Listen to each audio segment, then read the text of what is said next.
je veux partager avec vous une histoire extraordinaire que j'ai entendue il y a 12 jours pour être précis. Une histoire extraordinaire. Mais avant cela, disons merci à Kadosh Baruch Hu pour nous donner l'opportunité pour cette pureté. Mizmor le Soida, psaume 100.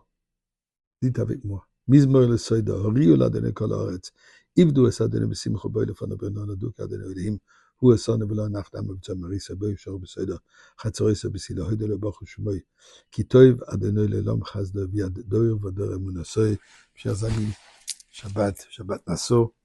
Je crois que c'est la plus longue paracha de la semaine, de toute la Torah et le nom de la Tzedaka. Chez nous, c'est Parashat Nassau. En Eretz Israël, ils sont déjà une paracha en avant.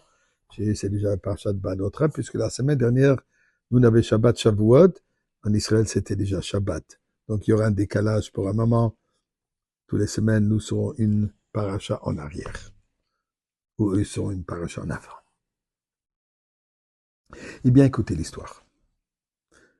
L'histoire est racontée par le fils de cet individu, de ce chassid avec qui l'histoire s'est avérée. Habite en Californie. Donc, le père de la personne avec qui l'histoire se passe, donc le grand-père de celui qui raconte l'histoire. Un industrialiste, un commerçant en Californie, qui a bien réussi, Baruch Hashem, financièrement, et à tous les niveaux, une personne très très bien. Il parle tzedaka, il étudie la Torah, un homme bien.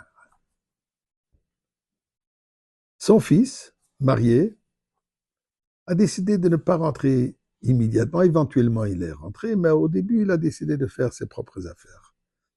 Et s'est lancé dans les affaires de la vente de cigarettes, en gros. Et Dieu lui a donné une grande réussite. En peu de temps, il vendait des quantités immenses de cigarettes, à tel point que ça a attiré l'attention au bureau chef. Personne qui vient de rentrer dans ce business, et déjà, il bouge de telles quantités, ils ont commencé à soupçonner peut-être qu'il y a quelque chose qui ne fonctionne pas. Mais ils n'avaient aucune preuve, tout avait l'air beau. Ils commandent, ils payent, ils vendent, tout a l'air légal. Mais on ne sait jamais. Alors le vice-président de la compagnie, Philip Morris, a décidé d'aller le rencontrer. Prennent rendez-vous.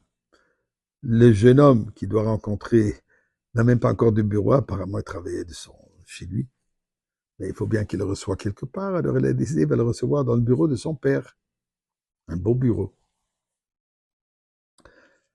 Le gars, il arrive, personne d'un certain âge, le jeune homme, le jeune chassid. Et dans le bureau du père, il y avait deux grandes photos. Une photo du rabbi précédent, donc Rabbi Yosef Yitzhak, et aussi, bien sûr, une photo du rabbi.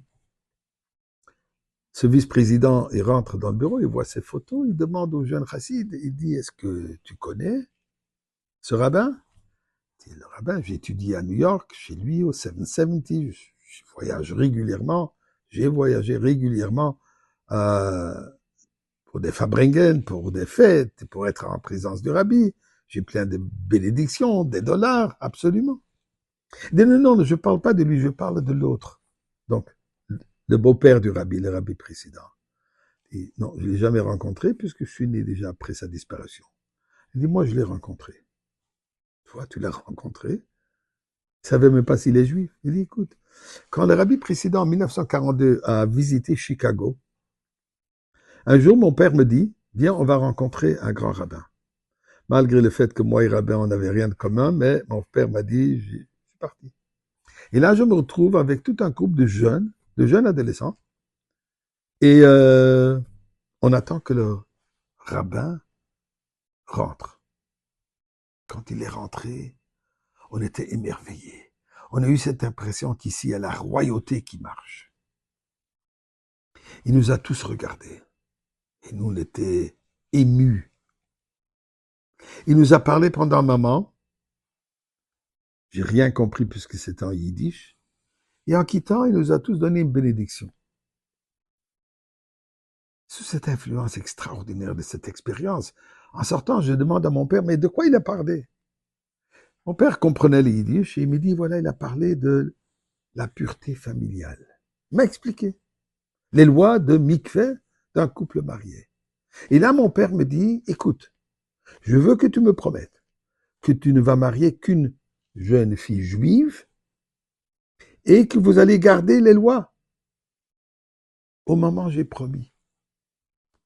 Éventuellement, à l'université, j'ai rencontré une jeune fille qui était juive.